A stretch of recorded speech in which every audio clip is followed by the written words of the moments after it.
আসসালামু আলাইকুম, কেমন আছেন সবাই? আশা করি সবাই ভালো আছেন। তো আমরা এখন করছি অর্ডিনারি ডিফারেনশিয়াল ইকুয়েশনের চ্যাপ্টার থ্রি এর বিষয়বস্তু হচ্ছে প্রথম ক্রম এবং প্রথম মাত্রার অন্তরক সমীকরণ। তো এই প্রথম ক্রম এবং প্রথম মাত্রার অন্তরক সমীকরণকে হচ্ছে দুই ধরনের সমীকরণকে প্রকাশ করা হয়ে থাকে m x Y dx plus n x Y dy equal to 0। অর্থাৎ প্রথম ক্রম এবং প্রথম মাত্রার অন্তরক সমীকরণকে এইভাবে প্রকাশ করা হয় এবং এইটাকেই লেখা যায় dy by dx equal to f of x y. এই দুই রকম ভাবে এই প্রথম ক্রম এবং প্রথম মাত্রার অন্তরক সমীকরণকে আমরা লিখতে পারি এই দুই আকারে। তো এদের যে কোনো একাকৃতির সমীকরণকে সহজেই অপর আকৃতিতে প্রকাশ করা যায়। অর্থাৎ আমাদের এ আকৃতিতে যদি দেওয়া থাকে আমরা এখান থেকে এ আকৃতি বানিয়ে নিতে পারবো, আবার এখান থেকে এ আকৃতিও বানিয়ে নিতে পারবো। দেখো এখানে তোমরা, যেমন N x Y dy equal to minus M x Y D X, অর্থাৎ আমরা এখান থেকে just M x Y D X কে ডান পাশে নিয়ে গেলে হয়ে যাবে মাইনাস। তো এখানে এন এর পার্টটুকু আমরা এম এর নিচেই দিয়ে দেব এবং ডিএক্স কে আমরা এই সাইডে নিয়ে ভাগ করে দিব। তাহলে dy by dx equal to আমরা এম বাই এন, এটাকে আমরা একবারে লিখতে পারি এফ অফ এক্স ওয়াই, যা আমাদের দ্বিতীয় আকৃতির সমীকরণ। তো মূলত আমাদের এ আকৃতি অথবা এই আকৃতি, এই দুই আকৃতিকেই আমরা বলতে পারি প্রথম ক্রম এবং প্রথম মাত্রার অন্তরক সমীকরণ। তো এই আকৃতির ভিতরে তোমরা এম অফ এক্স ওয়াই হচ্ছে তোমাদের যে কোনো এক্স এবং ওয়াই দ্বারা একটা রাশি দেওয়া থাকবে এবং সাথে ডিএক্স থাকবে প্লাস আমাদের ডিওয়াই ভিত্তিক একটি সংখ্যা থাকবে ইকুয়াল টু 0। এই ধরনের সমীকরণকেই আমরা প্রথম ক্রম এবং প্রথম মাত্রার অন্তরক সমীকরণ বলছি। তো আমাদের অধ্যায় থ্রিতে এই প্রথম ক্রমের অঙ্কগুলো মোট 7টি টাইপ আছে। তার ভিতর আমরা প্রথমেই শুরু করব 3 এ, যেটা হচ্ছে টাইপ 1। তো টাইপ 1 হচ্ছে আমাদের চলক পৃথকীকরণ সমীকরণ বা পৃথকীকরণ সমীকরণ, যেটা হচ্ছে আমরা বলতে পারি m dx plus n dy equal to 0 অন্তরক সমীকরণকে আমরা লিখতে পারি f one x dx equal to f two y dy. অর্থাৎ মেন কথা হচ্ছে আমাদের ডিএক্স এর সাথে থাকবে এক্স যুক্ত ফাংশন এবং ডিওয়াই এর সাথে আমরা ওয়াই যুক্ত ফাংশনকে আমরা এই আকারে প্রকাশ করতে পারি। তো যে সকল সমীকরণকে আমরা এক্স ডিএক্স এর সাথে এক্স এবং ডিওয়াই এর সাথে ওয়াই যুক্ত ফাংশন আমরা আনতে পারি, সেগুলোই হচ্ছে আমাদের টাইপ 1 এর আওতাধীন। তো এবার চলো আমরা এই টাইপ 1 এর অঙ্কগুলো নিয়ে আলোচনা করি। তো প্রথমেই আমরা সহজ একটা অঙ্ক দেখব, যেটা হচ্ছে দেওয়া আছে dy by dx plus root over 1 minus Y square ভাগ 1 minus x square equal to 0।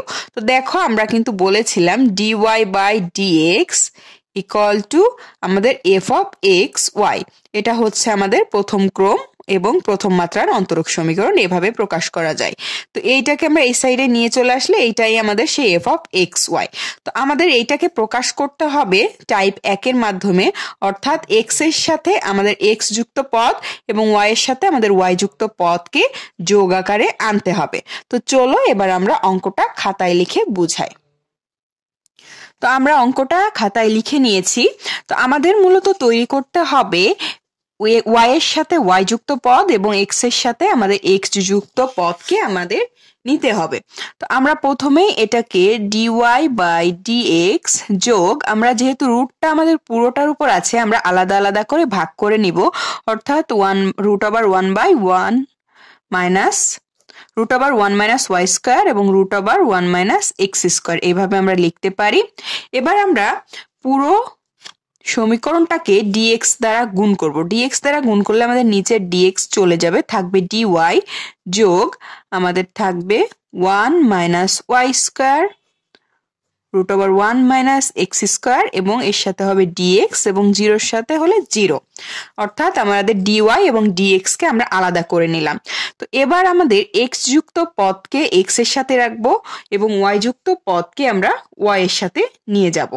তো আমরা 1 - y² √1 - y² দ্বারা যদি আমরা সমস্ত সমীকরণটাকে ভাগ দিই তাহলে দেখো আমাদের y এর নিচে y চলে আসবে, অর্থাৎ dy ভাগ আমাদের এইটা দ্বারা যদি আমরা পুরো সমীকরণটাকে ভাগ দিই হবে √1 - y² যোগ dx বাই √1 - x² = 0। তো এবার দেখো আমাদের dy এর সাথে y এবং dx এর সাথে x যুক্ত ফাংশন আমাদের চলে এসেছে। তো এইবার আমাদের এই সমীকরণটাকে ইন্টিগ্রেশন করলেই আমাদের সমাধানটা হয়ে যাবে। তাহলে আমরা উভয় পক্ষকে আমরা ইন্টিগ্রেশন করতে পারি। Integration dy by √1 - y² plus integration dx ভাগ √1 - x² = 0। তো দেখো আমাদের এইটা ইন্টিগ্রেশনের সূত্রে আমাদের সাইনের সূত্র আসে। আমাদের যেমন sin −1 x = আমাদের হচ্ছে ইন্টিগ্রেশন dx বাই √1 - x²। তো এখানে হচ্ছে x আছে, এই জন্য x sin ইনভার্স x, এবং এটার যেহেতু y আমরা এটাকে লিখতে পারি sin −1 y যোগ sin −1 x = আমাদের 0-কে আমরা ইন্টিগ্রেশন করলে আমরা জানি একটা ধ্রুবক পদ আসবে c। তো ইহাই হচ্ছে আমাদের অ্যান্সার। তো আশা করি তোমরা অঙ্কটা বুঝতে পেরেছো। তো এবার আমরা একটি অঙ্ক করব, সেটা হচ্ছে আমাদের বইয়ের 13 নম্বর অঙ্ক, যেখানে বলা আছে x √1 - y² dx যোগ y ইন্টু √1 - x² dy। তো এটাও এই অঙ্কটাও সেম ভাবে দেখো আমি বুঝিয়ে দিচ্ছি। সেম ভাবে আমাদের x যুক্ত পদকে এক পাশে নিয়ে আসতে হবে এবং y যুক্ত পদকে আমাদের dy এর সাথে লিখতে হবে। তো দেখো আমাদের x এখানে কিন্তু dx এর সাথে x ঠিকই আছে, কিন্তু শুধুমাত্র এইটা আমাদের বেশি, অর্থাৎ y আছে এইখানে এর সাথে এবং এই dy এর সাথে আবার x আছে। তো আমরা জাস্ট এই যে এক সাইডে x এবং এক সাইডে y এভাবে আনবো। তো দেখো এখানে কি করেছে, এখানে আমাদের x এই যে এইটা দ্বারা √1 - x² দ্বারা আমাদের ভাগ করেছে, অর্থাৎ আমাদের টোটালটা ভাগ করেছে হচ্ছে √1 - y² ইন্টু √1 - x²। এইটা দ্বারা আমাদের টোটাল সমীকরণটাকে ভাগ করেছে। যেহেতু আমাদের এই 1 - y² এইখান থেকে বাদ দিতে হবে এবং 1 - x² এইখান থেকে বাদ দিতে হবে, এই জন্য আমাদের দুইটা দ্বারাই যদি আমরা ভাগ করে দিই তাহলে আমাদের উভয় সাইড থেকে আমাদের এই x এবং y এর যেই ফাংশনটা এটা বাদ চলে যাবে এবং এই x এর নিচে x আসবে এবং y এর নিচে আমাদের y যুক্ত ফাংশনটা চলে আসবে। তো দেখো আমরা যদি এটা দ্বারা ভাগ করি তাহলে আমাদের এইটা এবং এইটা কেটে যাবে এবং এর নিচেই চলে আসবে 1 - x², যেটা হচ্ছে x বাই √1 - x² dx যোগ y ছিল, এবং এইটা যেহেতু এটা দ্বারা আমরা ভাগ করি তাহলে x যুক্ত পদটা আমাদের কেটে যাবে এবং নিচেই ভাগ আকারে থাকবে 1 - y², যেটা এখানে তোমরা দেখতে পারছো। তো আমাদের নির্ণয় টাইপ 1 এর আকৃতি কিন্তু আমাদের হয়ে গেছে, যে x এর সাথে আমাদের dx, y এর সাথে আমাদের dy। তো এবার জাস্ট আমরা ইন্টিগ্রেশন করার জন্য আমাদের ইন্টিগ্রেশনের যে ফর্মুলা সেই আকারে নিয়ে আসবো। তো দেখো আমাদের নিচেই কিন্তু আছে 1 - x², যদি dx থাকতো তাহলে আমাদের সেই sin ইনভার্স x এর সূত্রটা চলে আসতো, কিন্তু উপরে আমাদের আবার একটা x আছে, এই জন্য আমাদের ইন্টিগ্রেশন আনতে হলে আমাদের প্রথমে আমাদের 2 দ্বারা উভয় পক্ষকে গুণ করতে হবে, কারণ আমরা জানি যে রুটে যদি হরকে আমরা ইন্টিগ্রেশন করে লব আনতে পারি, অর্থাৎ হরে যদি রুট থাকে সেই রুটের ভিতরে যদি ইন্টিগ্রেশন করে রুটের ভিতরে যেই ডিফারেন্সিয়েশন যদি আমাদের লব হয় তাহলে আমাদের ইন্টিগ্রেশনের মানটা হবে ইন্টিগ্রেশনের মানটা হয় শুধুমাত্র হর, সেই নিয়মে আমরা আনবো। তো এখানে দেখো 1 মাইনাস এক্স স্কোয়ারকে যদি আমরা ডিফারেন্সিয়েশন করি তাহলে কিন্তু আমাদের হয় মাইনাস এক্স স্কোয়ারকে করলে হবে 2x, মাইনাস থাকবে সামনে -2x।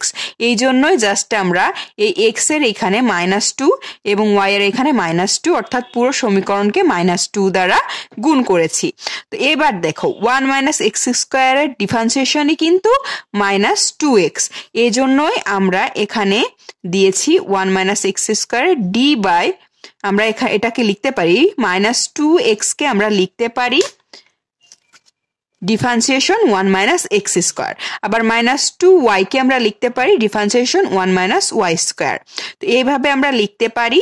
এবং দেখো এইবার আমাদের ইন্টিগ্রেশন করাটা অর্থাৎ সমাকলন করাটা সহজ হয়ে যাবে, যে আমাদের এই যে dx আমরা দেখো আমরা লিখি যে dx ভাগ √x, এই আকারে যদি আমাদের কোনো সমাকলন থাকে, এই আকারে যদি আমাদের ইন্টিগ্রেশন করতে হয়, তার অ্যান্সার হয় হচ্ছে 2 ইন্টু √x, অর্থাৎ আমাদের 2 ইন্টু রুটের ভিতরে যে অংশটা থাকে হর, 2 ইন্টু হর থাকবে।